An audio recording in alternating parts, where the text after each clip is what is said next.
पटेल हई सोना हम अकेले फरियाइले। पटेल हई सोना हम अकेले फरियाइले।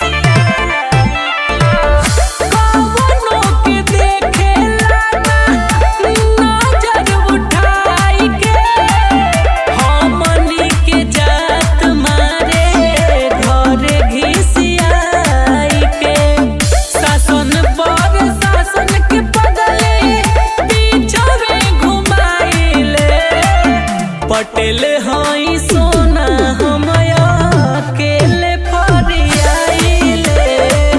पटेल हई सोना हम अकेले फरियाइले।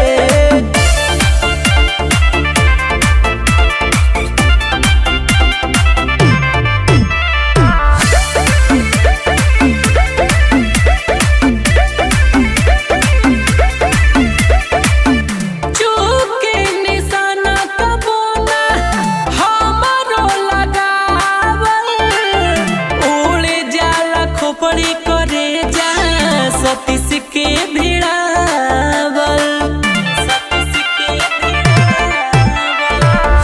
चूके निशाना कबोना हमारो लगावल।